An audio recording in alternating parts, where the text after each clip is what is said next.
Nobel Prize in Literature has, for the most part, gone to French writers. The largest number of writers from a single country are from France. America, since Sinclair Lewis, has had a number of Nobel Prize winners. But in the last 2 decades, the Nobel Prize has conceivably not gone necessarily to the best writer in the world, but to the best writer in a nation not previously recognized. And so in the 69, we have Agnon and Nelly Sachs. Nelly Sachs from Sweden, but Agnon from Israel. We have Elias Canetti from Bulgaria. We have Kawabata and Owi from Japan. We have Nadine Gordimer from the Union of South Africa. We have Elias Canetti from Bulgaria. You know very little about these writers, but it's important that the Nobel Committee, and the Nobel Committee has thought it important, to begin to recognize writers who have made an impact on a culture, perhaps not fully understood and not well enough understood. The Nobel Prize in Africa went to Wole Soyinka, a Nigerian. And Soyinka's credits are splendid in their own right. He's a writer of some courage and some power.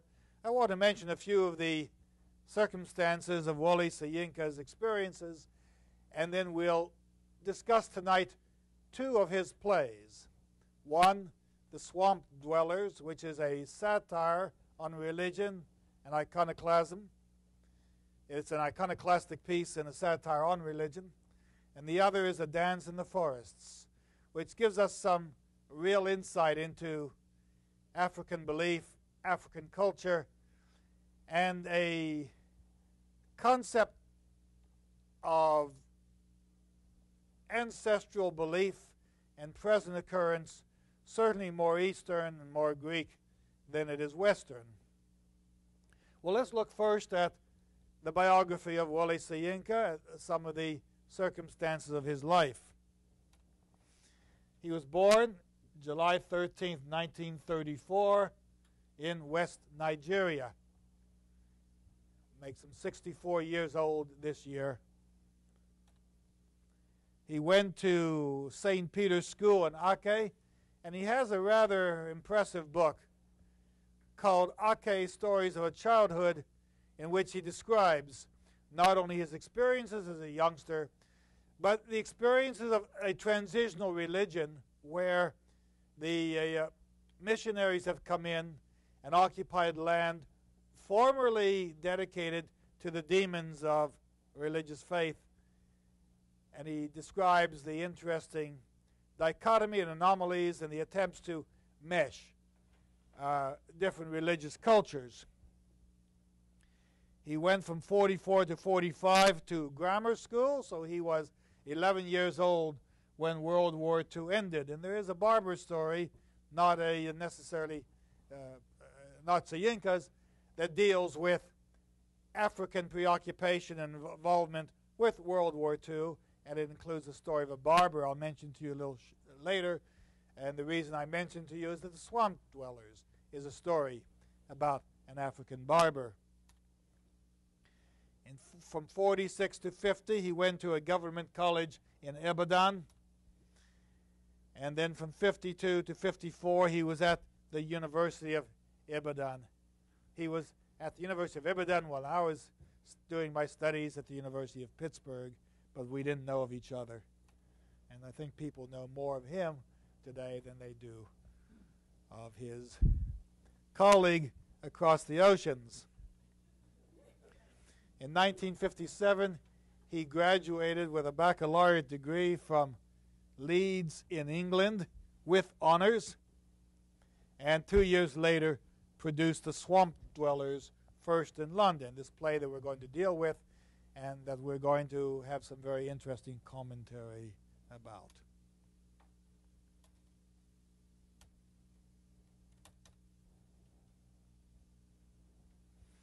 In 1962, returning to Africa, he organized a theater company in Lagos called the Mass Company. And this is an important history. We may talk about the history of Yeats and the Abbey Theatre, or we may talk about the formation at the Restoration period in England of 1660 of the King's Company and the Duke's Company, when England restored the royalty and displaced the Cromwellian government. These are momentous periods because a good deal of our theater is a discussion of the social habits of the people and a discussion sometimes of the nature of the government. In 1961 to 62, he won a Rockefeller Research Fellowship at the University of Ibadan. Rockefeller, of course, was very, very responsible for developing the African collection at the Museum of Modern Art. And he was collecting those artifacts and sending them back to New York. At the same time, a woman by the name of de Menil in Houston was collecting the same types of materials. So when you go to the Menil Museum in Houston and visit the African section, you'll discover art objects that parallel the Museum of Modern Art in New York and that are part of the Rockefeller legacy. In 1962, a lecturer, he was at the University of Ife, and then formed another theater group, the Horizon Theater Group in Ibadan in 1964. In 1964, he also produced a play called The Strong Breed, which we're not going to look at in this series, but because next week we're going to deal with the Road, and we're also going to deal with the Bacchae, his version of the Greek classical play. In 1964, 5 plays were published. In 1965, he produced The Road, which is the play we're going to discuss next week in this class.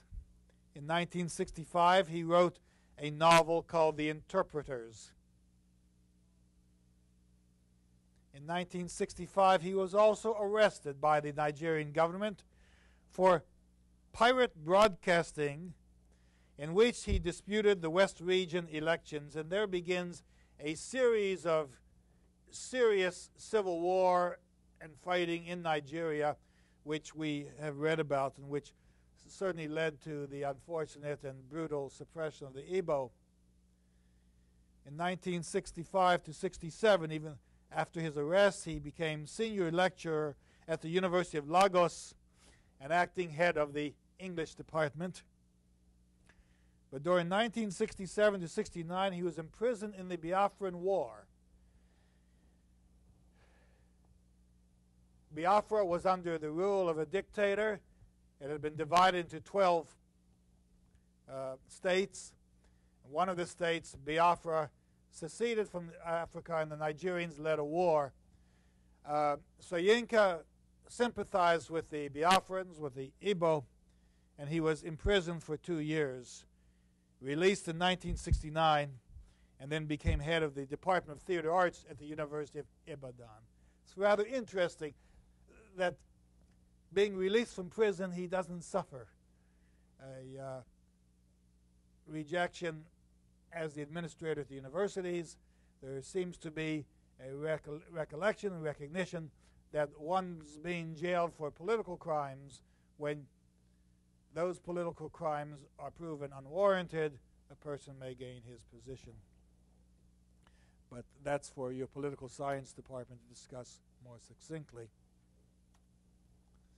In 1967, he won the John Whiting Drama Prize.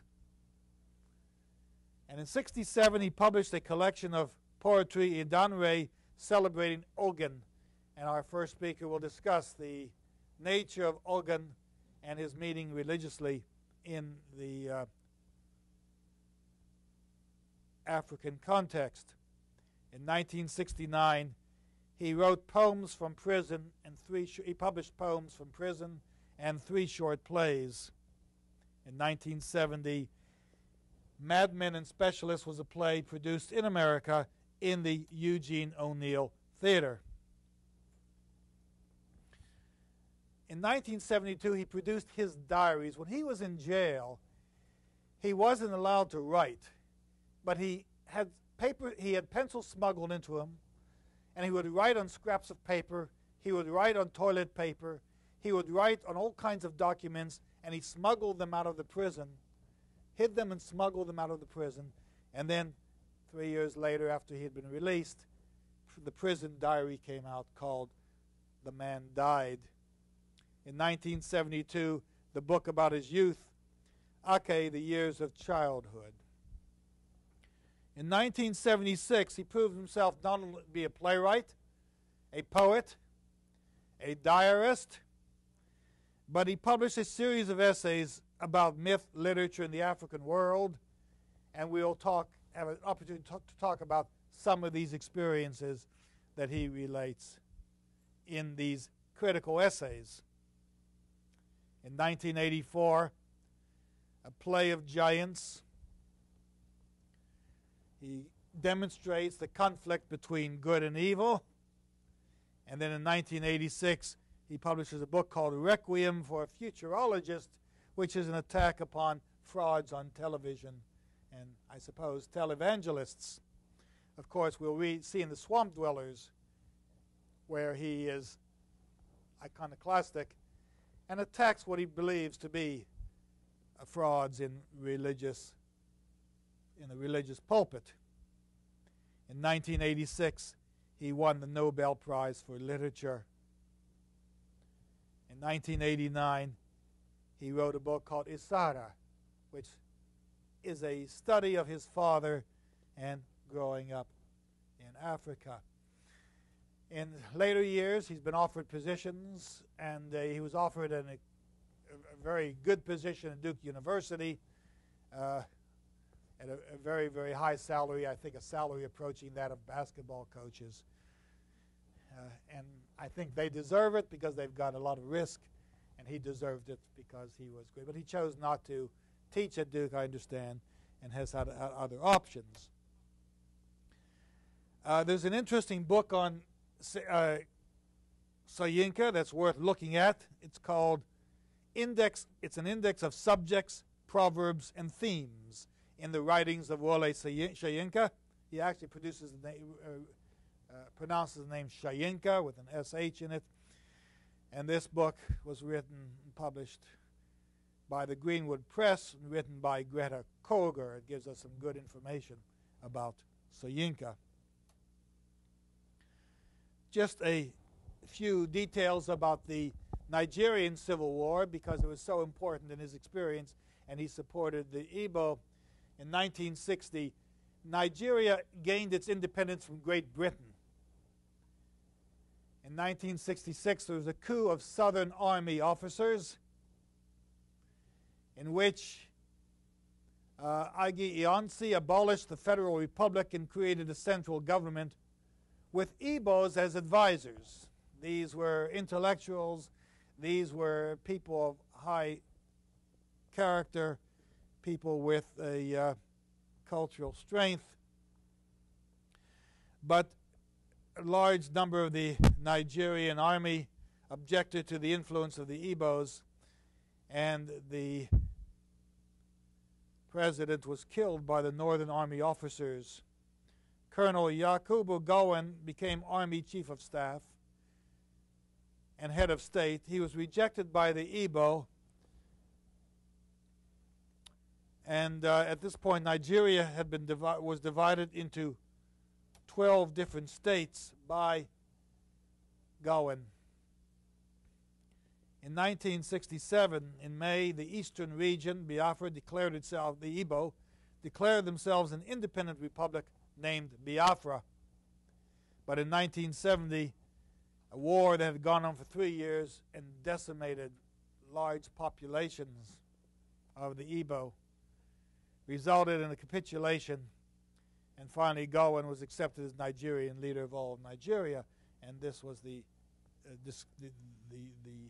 Biafran revolt that Soyinka supported, though in Nigerian, and a traumatic event in the history of Africa. Nigeria, I don't think, still has gotten over this trauma and this split. I don't know. I guess a political science or an historian would have to tell you whether this was equivalent to the American Civil War. But certainly the trauma and the defeat, the conflict became a major subject of writers and literature, and those who are exiled are still writing about it.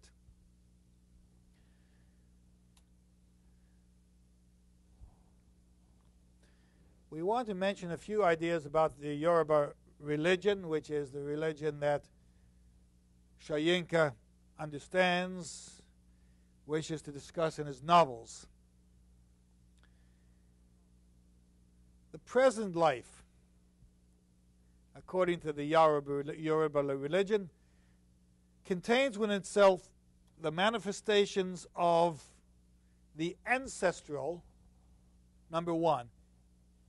Even while you're living, whatever happens is always a recognition of your ancestors. They're even part of your lives in various ways, and we'll hear about that. But it also deals with the living.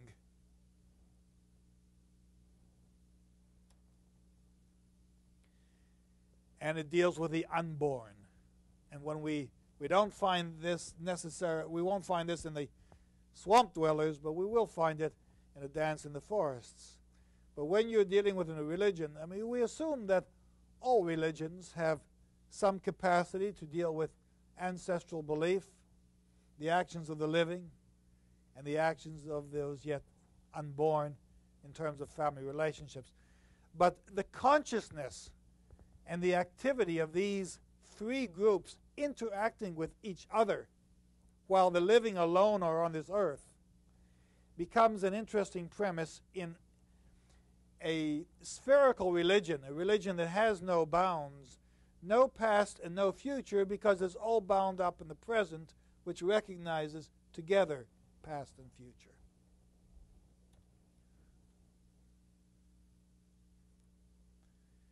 According to the Yoruba, the spirit of man does not die, but continues to influence life of the community from another sphere.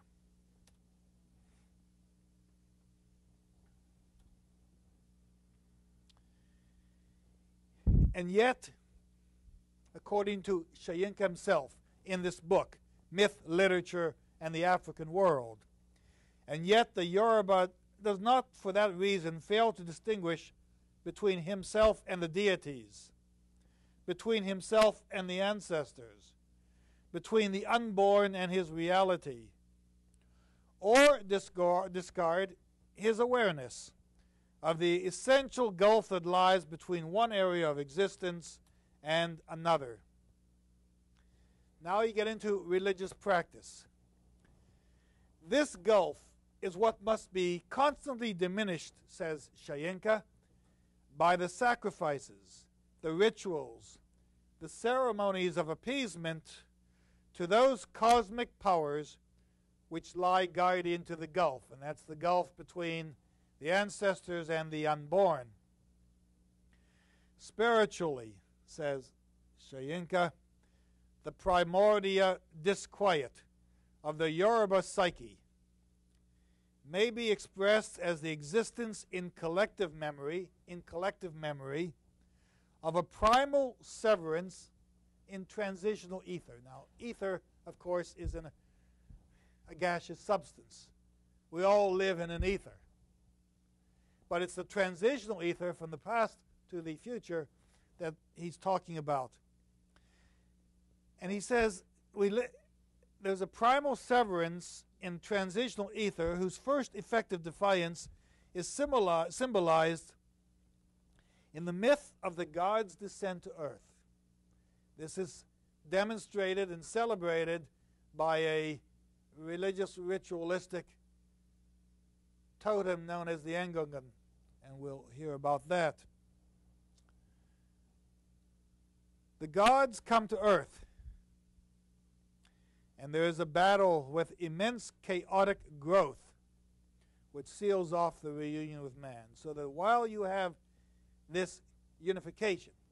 You also have recognition of a separation, and the idea is how do these three parts of a great gulf in this transitional, in this ether, achieve transitions that give a sense of spiritual awareness. Soyinka says the past is the ancestors, the present belongs to the living, and the future to the unborn. The deities stand in the same situation of the living as do the ancestors and the unborn. Now listen to this. This is where you get the Greek. This is where the Greek influence seems to be dominant. The deity obeys the same laws, suffers the same agonies and uncertainties, employs the same Masonic intelligence of rituals for the perilous plunge into the fourth area of experience, the immeasurable gulf of transition. And it's the fourth area of experience which he calls this essay in this book on myth and African literature. It's the fourth experience that becomes the unification of these three aspects of life which represent Yoruba transitional and unified life. Now we're going to spend some time talking yet about the belief of the Yorubas and the belief that Soyinka portrays in his plays. But what we're going to do now is turn to that first play, the one that he wrote after 2 years of college. A number of you, or any one of you, may find that in 2 years after you graduate, your play will be on Broadway. That's your hope and your desire. And now we're going to ask Miss Merle Howell to introduce us to the Swamp Dwellers.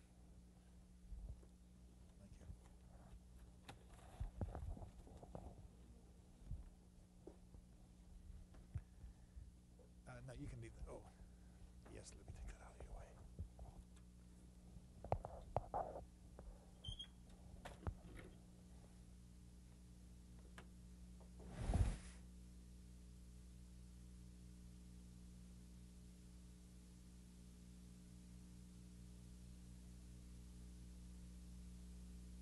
Good night. Tonight I will be discussing the myths and the motifs in the play The Swamp Dwellers by Wole Soyinka. I will begin first by listing the characters and their traits.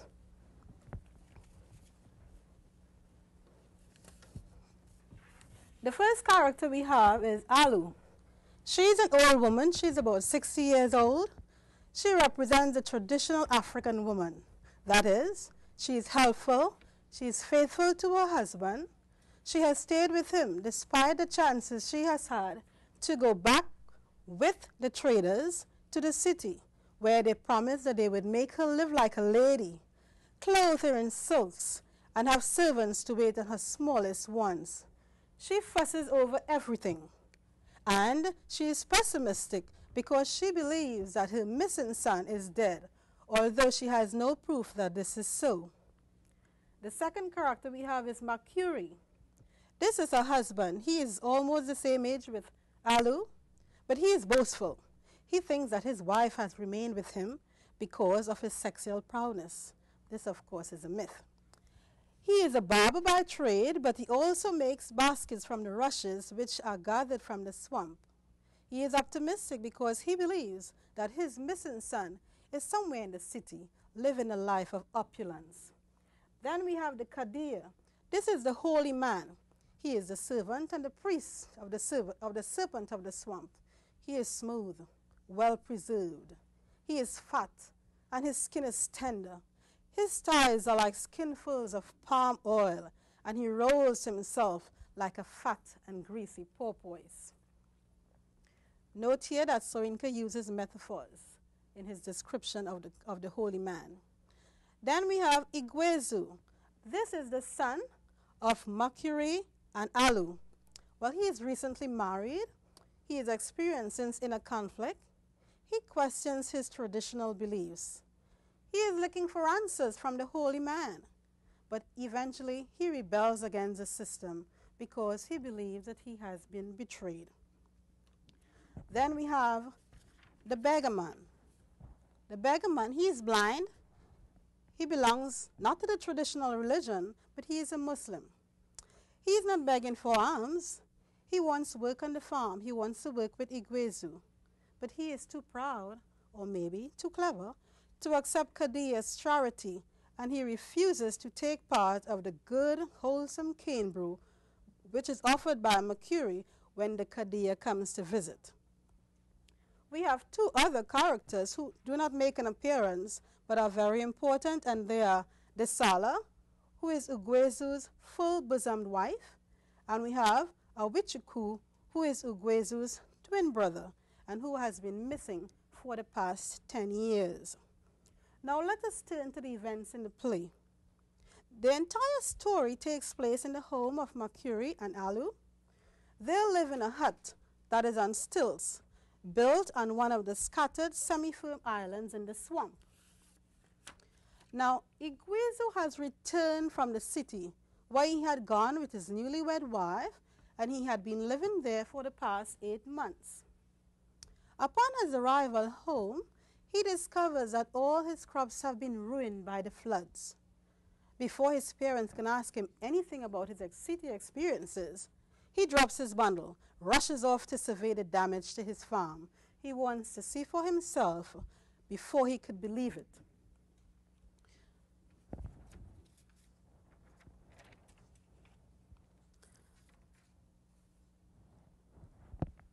Now, while they go out, Igwezu, while they look out for Igwezu, while the mother and the father look out for Igwezu, a beg comes in. His feet are muddy. He has been walking for several weeks, and he's been following the river. He is treated with hospitality. He has not come to beg for alms, but he wants to find work, and he wants to find a home. Drumming is heard in the background in the distance. And who is coming? The Kadia is coming. He is the honorable holy man. He enters the house, and he is given the customary blessings. Mercury and Alu bring out their best cane brew, which is served in calabash cups, special occasion. Kadia has come to be shaved because he has promised, he has vowed, when the flood began and the swamp overran the land, he had vowed to the serpent, that he would neither shave nor wash until the rains ceased. Now the rains have ceased, and he wants Igwezu, not Mercury, to shave him. But Igwezu is not at home.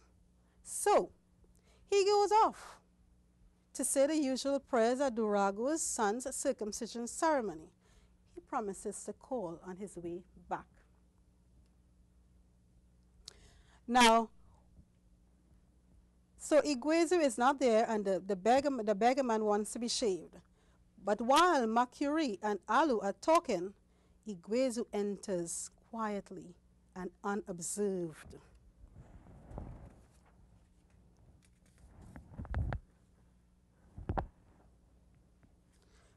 No one notices him, but when he is actually noticed by Alu, she is so surprised that she drops her bowl of water she is carrying, and she has to wipe it up.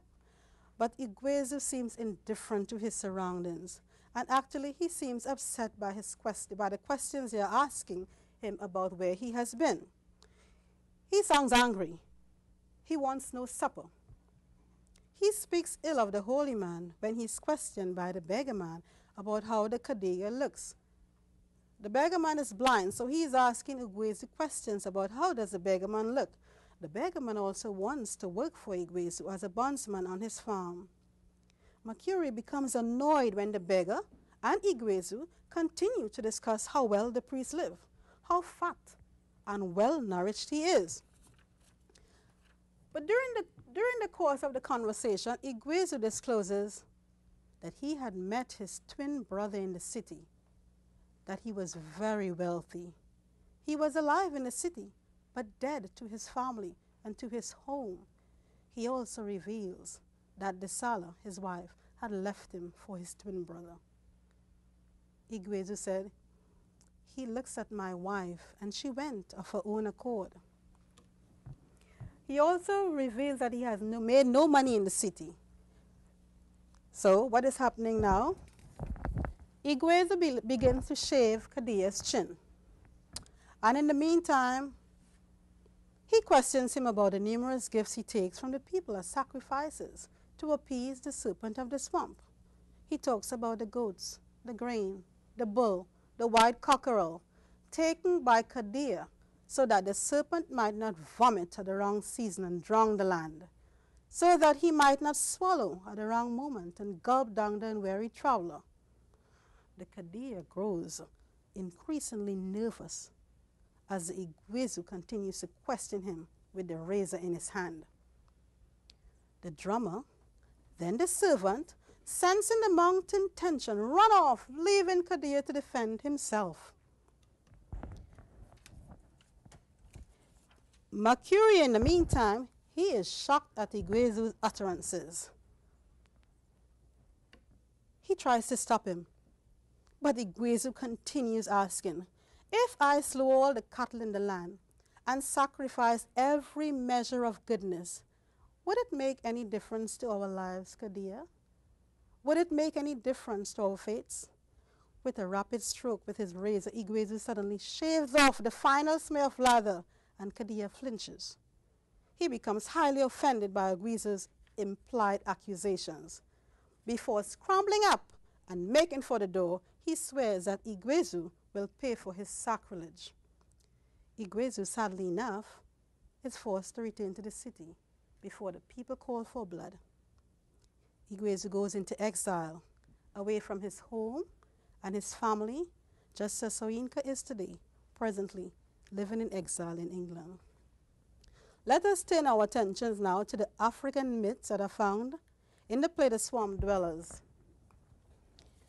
The myths I will be looking at, and I'll be reading from the book African Mythology by Parinder. The first myth involves the swamp and the creation of the earth.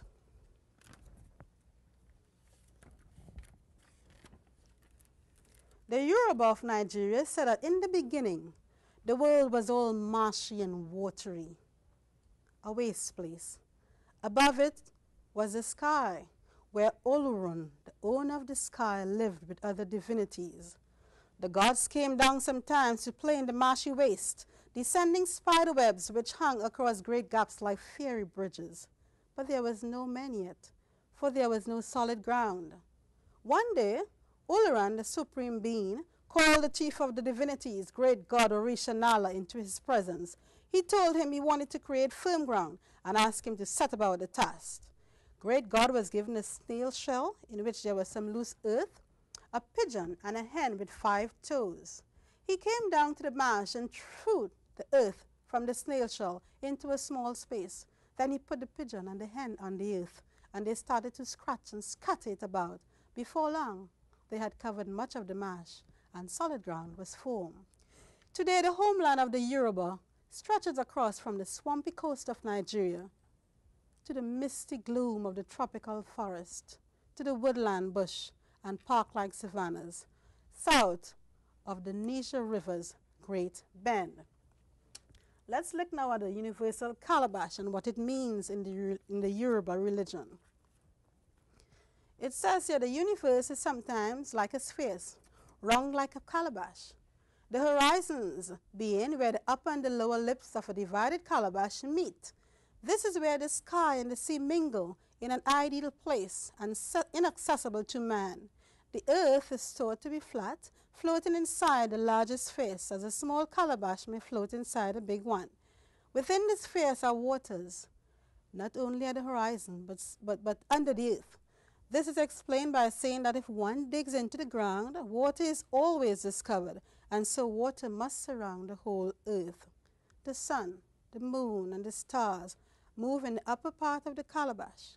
The place of the dead is uncertain. Some think that they are above the earth, and others think they are invisible, part below the inhabited earth. And when God created all things, His first concern was to gather the earth together, fix the banks of the waters, and join the calabash close. I have an example of a calabash. It has been decorated with carvings. And in the play, The Swamp Dwellers, the calabash was used as a cup to serve the Kadir when he came in. It was used on special occasions. I don't know if we can take a look at it here. This is how the calabash looks. And it can be open and can serve as a cup. It can also be used to hold utensils and used in religious sacrifices. So that's the myth of the calabash. We'll move on now to the myth of the serpent.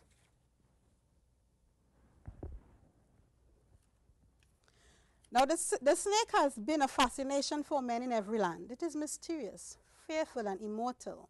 Because it goes on its belly without feet, living apart from and dangerous to all living beings, it is feared. Because it sheds its skin, yet continues to live, it is regarded as immortal. A snake with its tail in its mouth, apparently swallowing itself, yet with no beginning or end, like a circle, and its face is symbolic of eternity. This is seen in art depicted on cloth, painted on walls, and worked on in metals. The snake is essentially motion, the symbol of flowing movement, like reeds in water.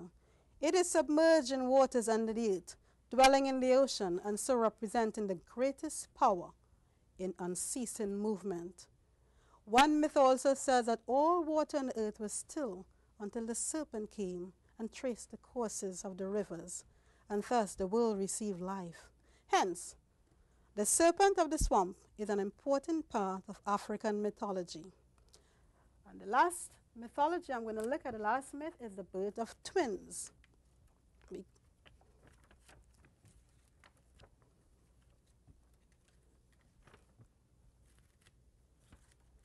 Now, twins and even triplets in African mythology are regarded as mixed blessings of fear and joy. Sometimes they're even looked upon as abnormal.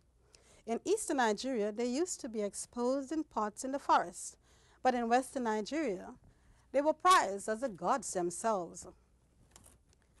Igwizu and Owichuki, they were twins in the play, and their mother Alu believes that their close birth would have drawn them together, even if they were living at opposite ends of the town. But it was not so, and this makes what happened between the brothers even more poignant. We're going to move on now from the myths. We're going to look at some motifs. And the first one I'm going to look at is just the belief in the gods.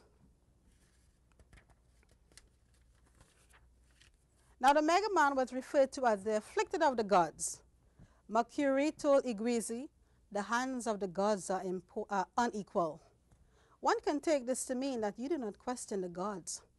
Some information that I have read from a book named African Kingdoms of the Past, it says that the Yorubas believe in some 400 greater and lesser gods, or Orishas, whom they revere to this day. These gods are deeply involved in human affairs as well as their own. They have many human characteristics and may be good or evil, wise or stupid, or even unpredictable.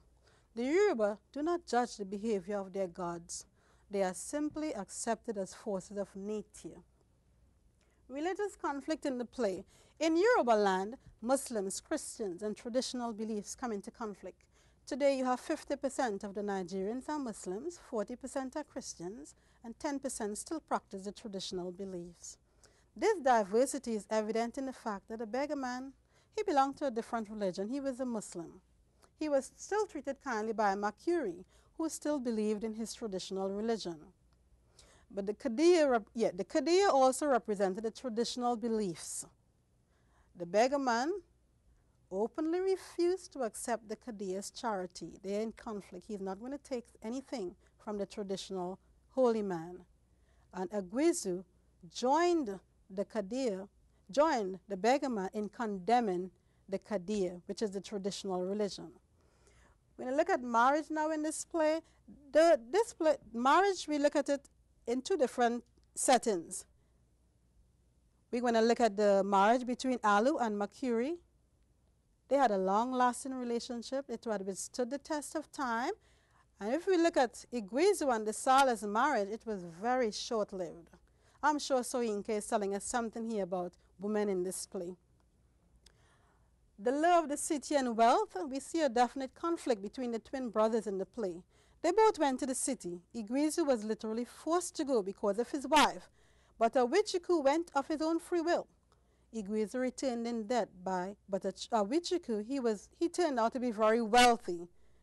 Igwezu did not forget his home and his parents, but his brother never once thought of getting in touch with home. Mercury thinks it's because his heart is more suited to the city, not because he was a better man. And I believe Soyinka is showing us here what wealth and city life can do to human existence. Betrayal is a major motif in the play. Igwezu feels a deep sense of betrayal. He has done all the right things. He has made his sacrifices. He has kept all his promises.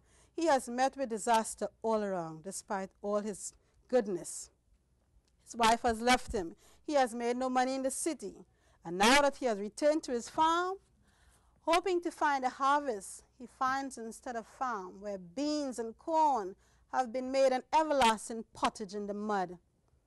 Igwezu says, "It was never in my mind the thought that a farm could betray me so totally, that it could drive the final wedge into this growing loss of touch, and finally the loss of faith and rituals." This can be seen in Igwezu's closing lines when he asks the beggar, "You have faith, haven't you? Have you not?" The beggar man has faith. Then he says, "You can stay here, take care of the farm." But Igwezu, he's lost his faith. He must go away. He's given up his faith. He's lost to the rituals. He doesn't believe in them anymore. Instead, he goes to the city. He says, "Only the children and the old stay here, bondsman. Only the innocent and the dotards." I'm going to look at now the memorable quotes that I liked. And the one I liked best, this was Igwezu's response when they were asking him, "What happened in the city? Tell us." And he didn't want to disclose it. He says, he prefers to leave it quiet. He says, "The wounds heal quicker if it is left unopened. What took place is not worth a memory. Does it not suffice that in the end I said to myself, I have a place, a home, and though it lies in the middle of the slough, I will go back to it. And I have a little plot of land which has rebelled against the waste that surrounds it, and yields a little fruit for the asking. I sowed this land before I went away. Now is the time for harvesting, and the cocoa pods must be bursting with fullness. I came back with hope, with consolation in my heart. I came back with the assurance of one who has lived with his land and tilled it faithfully." And then another memorable quote I enjoyed. After experiencing despair, he came to the self-realization that, well, what can I say? I know that the floods can come again, that the swamp will continue to laugh at our endeavors.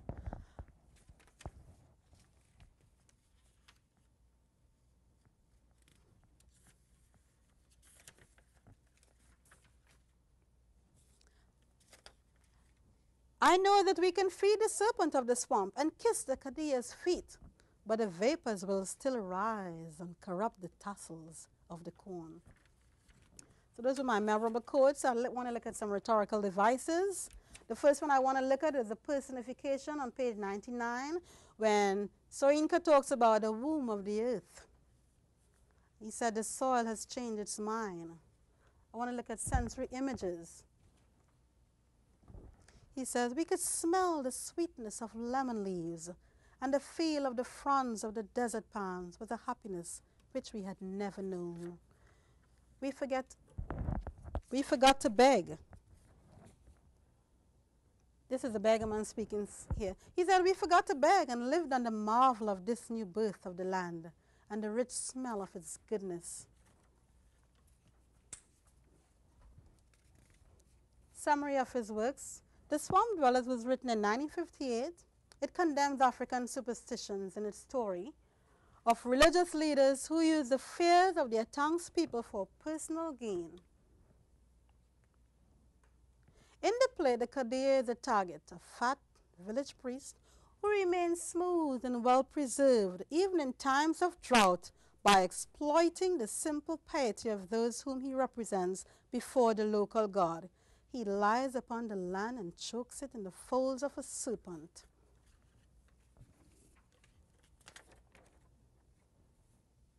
Another commentary. The drama of the environment's decay may be captured by the playwright from the angle of humanity's recurrent struggle with power and sycophancy, or of the corruption of contemporary life, or of the corrosion of faith, as in the play The Swamp Dwellers.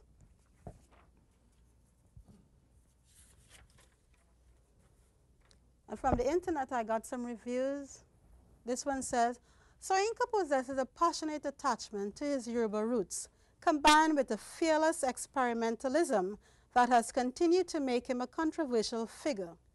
He has always emphasized his African roots, dubbing his early theater troupes masque to acknowledge the role Yoruba pageantry has played in his works. He has also been accused by other Africans of writing in an obscure idiom that owes more to European traditions than Nigerian ones. And finally, last critical article. His drama and fiction have challenged the West to broaden its aesthetic and accept African standards of art and literature. His personal and political life have challenged Africa to embrace the truly democratic values of the African tribe and reject the tyranny of power practiced on the continent by its colonizers and by many of its modern rulers. Undoubtedly, Wole Soyinka has made a great contribution to the literary world. Thank you.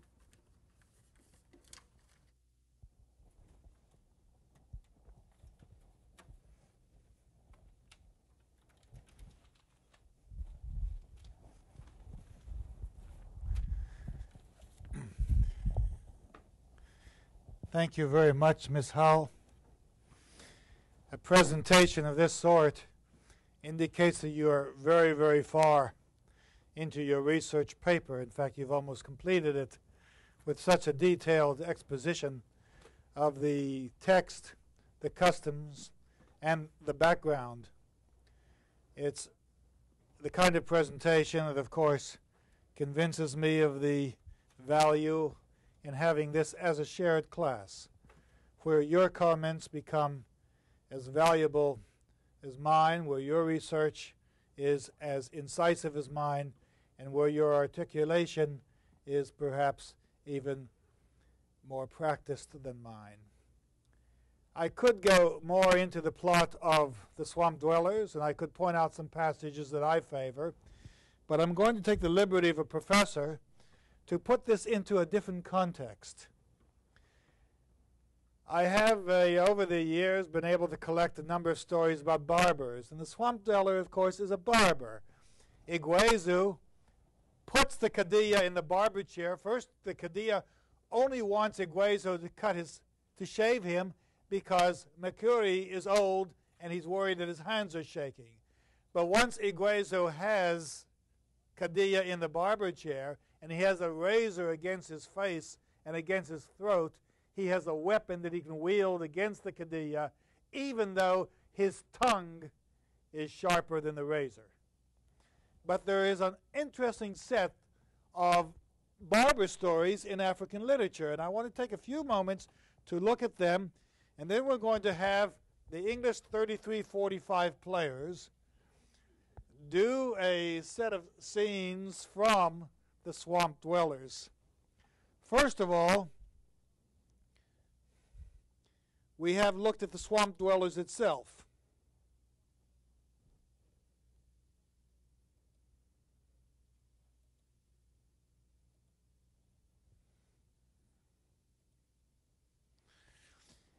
And I've mentioned that Iguazu returns to his village with the intent of restoring his farmland after the disillusionment of the city where his wife has left him for his twin brother. He shaves the village priest Kadiyah in his father's barber shop and levels an attack upon primitive superstition. In his nihilistic state, he is fated to be a wanderer without roots. Chinua Achebe, in Things Fall Apart, published in 1958, tells us another story. Okonkwo laments the decline of religious tradition and his native culture in Umuofia, and opposes the encroachment of missionaries who have brought a new religion under the aegis of British rule. Okonkwo marshals his tribesmen in an assault upon the Christian church building, which is burned to the ground and reduced to a pile of earth and ashes. He and 5 other tribal leaders are tricked into attending a parley with the British that leads to their imprisonment and humiliation at the hands of the barber, who answers dearly with his life. So the barber cuts off their hair as part of the humiliation in their religious practice. There's another writer, and that is Ngugi, another African writer. Ngugi wa Thiong'o, James Ngugi, who has written a book called Weep No More, which appeared in 1964. And this is a really interesting book because it shows the hatred of the British. A Kenyan barber reminisces about World War II, the big war, and narrates his exploits as a womanizer when he was stationed in Jerusalem. The barber is witness to a strike meeting which turns into a riot when Ngotho accosts Jacobo, the largest black landholder, who has attempted to quell the anti-colonial sentiment of the crowd. Ola Rotimi has a play called Holding Talks, which is an absurd drama. In an antiquated barber shop, a barber's apprentice and a customer talk about rationalistic responses to human situations and then decide how to dispose of the body of the dead barber. Their conversation becomes a satire on conditions of poverty, educational methods, police bureaucracy, and press sensationalism. Eskia Mifalele writes The Barber of Barega. This appeared in 1981. Anofi the barber doesn't withhold his displeasure when he hears his client Bashiru brag of his womanizing. He gains no comfort when he discovers that Bashiru has been killed like a thief by having a nail driven into his head. Anofi confronts Okeke with the murder and laments vengeful and lawless behavior. And this is the barber talking. You don't take the life of a man to buy the love of a woman. Well, there are more stories by African writers, Mafela, Ngugi, Rotimi, Soyinka. In fact, I've collected some 365 barber stories, of which these are very impressive statements about how the barber becomes the center of culture, and in the swamp dwellers, setting the center of the culture in the hut of the barber becomes a rather impressive piece of writing. And when we discover that the one benefit that Makuri got from his son was a real barber chair, even though old and antiquated, but a barber chair that spun around and that allowed him to shave from different angles. Well, when you speak about the swamp dwellers, and we've had a very, very impressive presentation of its context, and then when you realize that the barber becomes a character not only in African literature in detail and in plentiful use, but you also find that the barber becomes a character who can be wise and foolish, who can know all and who is always the center of the town's attention. And Soyinka has used the barber effectively as both father and son in the swamp dwellers. Now what we're going to do is produce some scenes from the swamp dwellers, and I'd like the English 3345 players to come up to the platform and to read these lines as we move into the final stage of our discussion of the swamp dwellers. And we'll begin with Makuri and Alu arguing with each other, husband and wife, angry. Come up on the platform, and the microphone is in front of you. Everybody.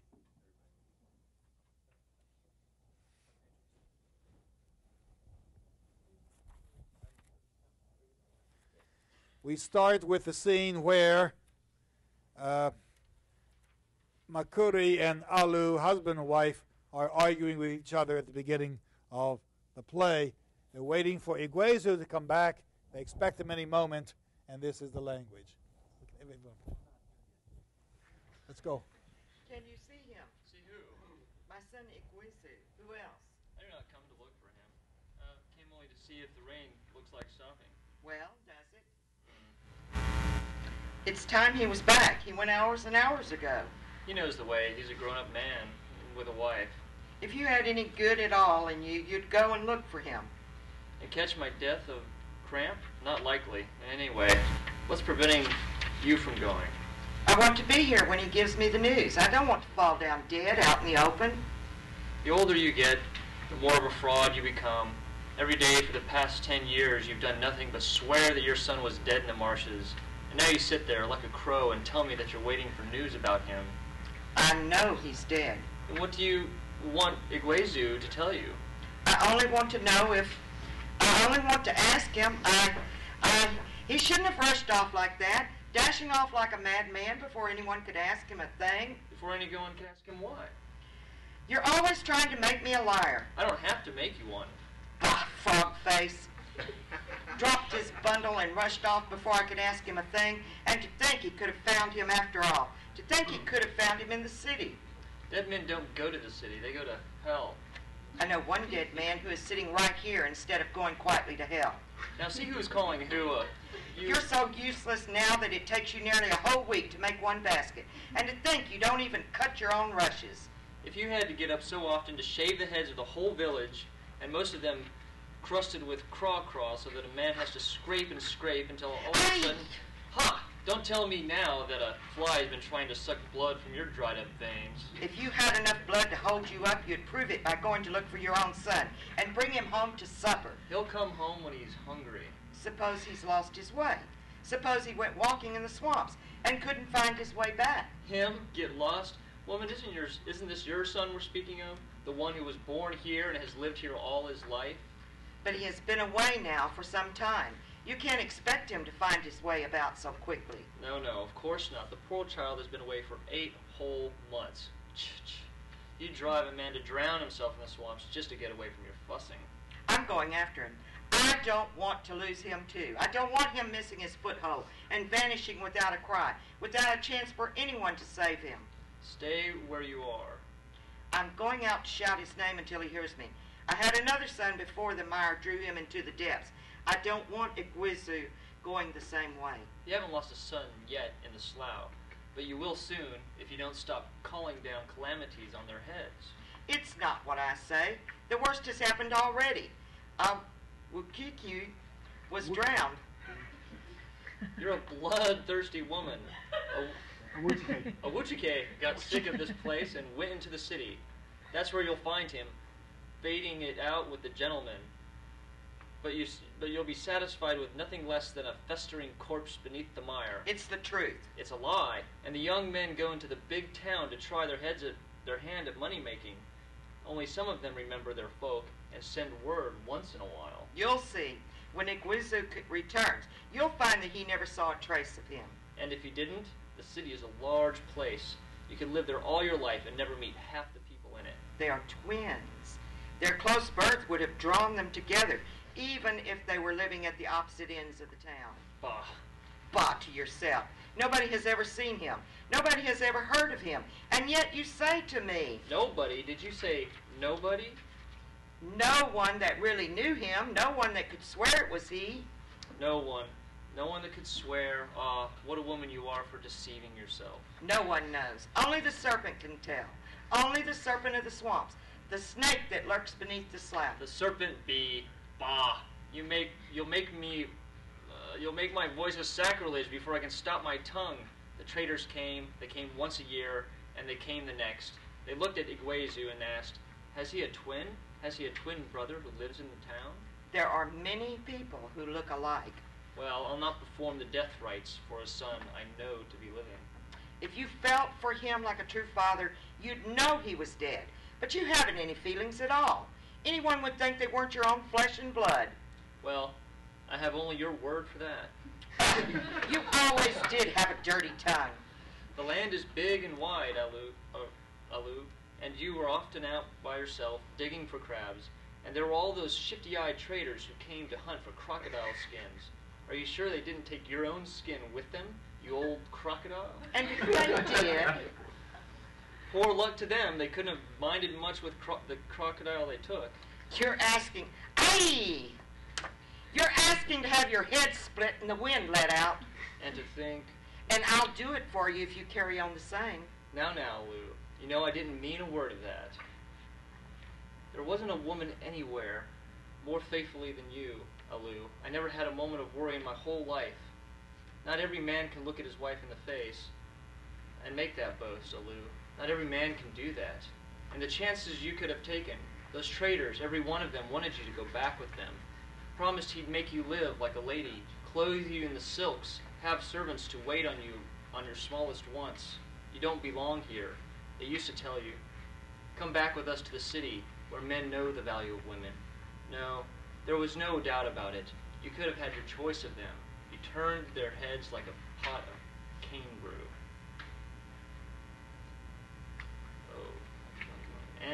Now we've reached a point where the argument between Makuri and Alu animates, and we discover a point of reconciliation at this point. Now we're going to move a little bit ahead to 106, page 88, where the beggar comes on, and Makuri is talking to the beggar.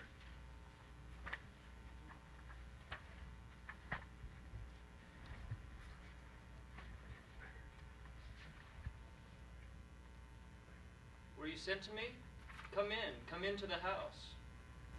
Is that what you're speaking? Okay.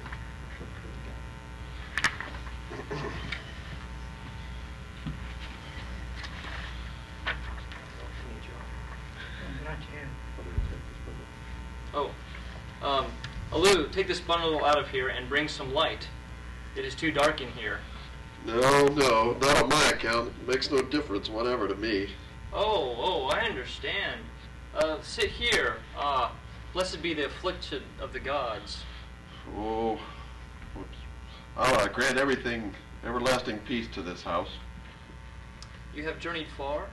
Very far. I came all the way down the river. Walking? Most of the way, wherever it was possible, I walked. Sometimes I was forced to accept a lift from the ferries. Alu, some water for the man to wash his feet. Give me time. I can't do everything at once, can I?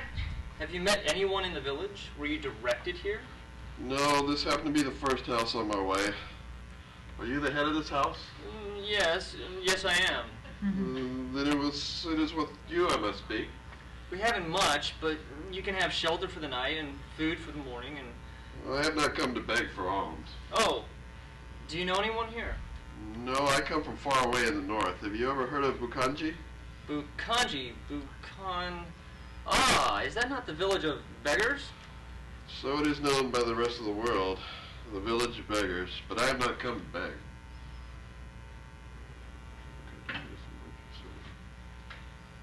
Bukanji. That is a march of several weeks.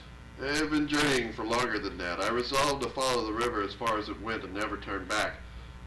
If I leave here, it would be to continue in the same direction.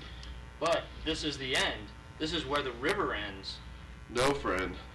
There are many more miles left of this river. Yes, yes, but the rest is all swamp. Between here and the sea, you'll not find a human soul. I must stay here or walk on. I've sworn to tread only where the soil is moist. You'll not get far in that direction.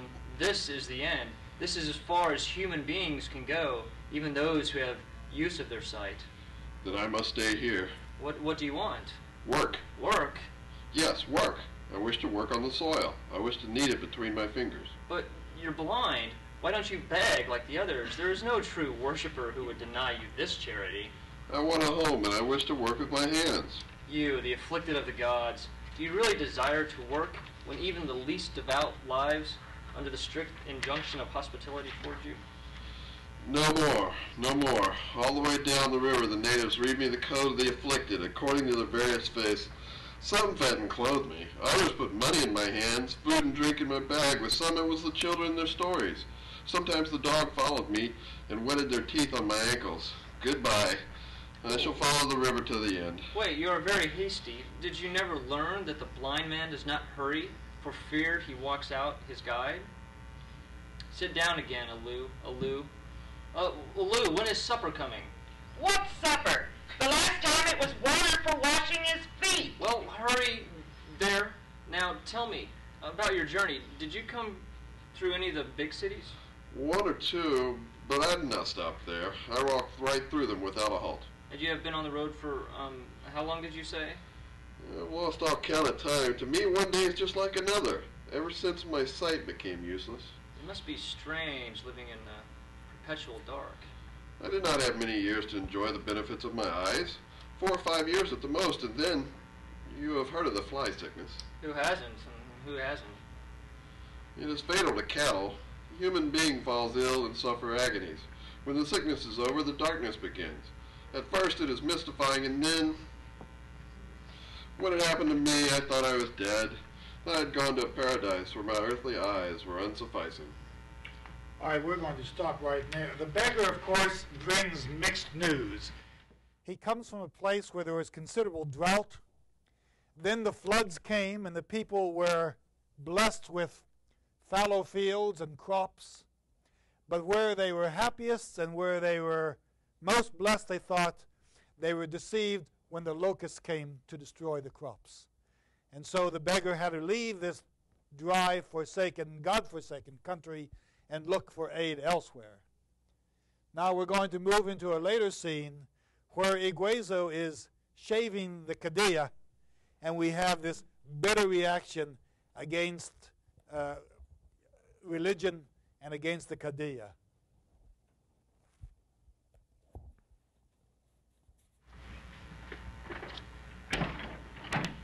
And Iguezo is the shaver. Cadilla sits on the chair. 105, correct? 105, correct? Yeah, yes. Okay.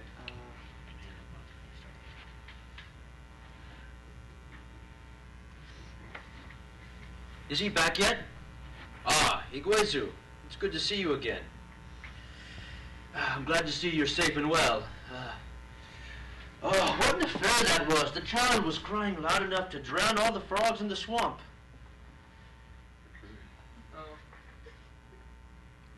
Did it happen, Kadiri? Did the child take his revenge? Oh, yes, he did. He drenched the healer with a sudden gush. And that wasn't all. The foolish mother, she heard the cries and tried to get to her son from where she had been locked. And pollute her own son? Amazing, is it not? The mothers can never be trusted. And to think that she did not succeed in the end. Or that she did succeed in the end. The gods forbid it. She did. I had to purify the boy and absolve him from the crime of contamination. That's the 4th circumcision where I have known it to happen. The best thing is to send the mother out of the house. You think that hasn't been tried? It's harder to shift them than to get the child to stay still. Aye, that is true enough. All women are bloodthirsty a lot. They love to hear the children wailing and crying out in pain. They can hug themselves and say, "Serve you right, you little brat. Now you know what pains I went through giving birth to you." Ah, that is the truth of it. Anyway, it is all over now. All over and done with. And how was the city, gentlemen? Have you been making a lot of money, Iguezu? None. Where must I shave, Kadie? Where? Is it the head or the chin? Pay no attention, Kadie. It is only the humor of the townsman. The chin, Iguezu. Shave off the beard. Did you make other vows, Kadie, with other pleasures from which you abstained until the rains abated? Oh yes, indeed. I vowed that my body would remain unwashed. And did you keep within doors? No, I had my duties. People still die, you know, and mothers give birth to children. And did it rain throughout? Almost without a stop? Yes it did. Then perhaps once or twice you were out in the rain? Iguezu, you were going to tell Kadiri about the big town. Oh, was I? Ah, yes. Tell me about the place. Was business as good as they say? For some people. And you? Did your business thrive? No more than my farming has done. Come now, Iguezu. I'm not trying to obtain the promise of an ox for sacrifice. You did make some money. No. I see he must be coaxed. Admit, you've made enough to buy this village. Men, livestock, and all. No, Kadie. I made none at all. Ah, they're all modest. Did you make a little then? No, I made none at all. Oh, well, never mind. To some it comes quickly, to others a little more slowly. But your own turn will come soon. Iguezu, it'll come before long. I'm afraid I've had my turn already. I lost everything, my savings, even my standing as a man. I went into debt. Impossible! Shall I tell you what I offered as security? Would you like to know, Kadie? Not your pretty wife, I hope. Guffaw. I noticed you had to come without her. No, Holy One, it was not my wife. What I offered had a lot in common with her. I put down the harvest from my farm. Ha! Iguezu, my poor Iguezu. Now what do you take us for? As if anyone in the city would lend money on a farm which he had never even seen. Are they such fools, these businessmen of yours? No, they are not fools. My brother, least of all. He's anything but a fool. Awachiki. My own son, your own flesh and blood. Wait, Mother. I've not told you all. I know enough. I no longer understand. I feel tired, son. I think I'll go to sleep. Don't you want news of my wife? Have you no interest in the simple and unspoiled child whom you wooed on my behalf? Father, tell me, Father, is my brother a better man than I am? No, son. His heart is only more suited to the city. And yet we are twins. And in spite of that, he looked at my wife, and she went to him of her own accord. Tell me, Father, are women so easily swayed by wealth? Are all women the same? Alu was different. She turned the heads, but she kept her own. Thank you, Father. Now where's the stranger who would be my bondsman? Here, Master. Okay, now what we want to do is move to that bitter scene on page 109 where Kadiyah is facing Iguezu. At the bottom of the page where Kadiyah says, all the prayers were repeated. On page 109, he's defending his faith. All the prayers were repeated. All the prayers were repeated. And ever since I began to till the soil, did I not give the soil its due? Did I not bring the first of the lentils to the shrine and pour the first oil upon the altar? Regularly. And when the Kadiyah blessed my marriage and tied the heaven maid knot, did he not make a promise of long life? Did he not promise children?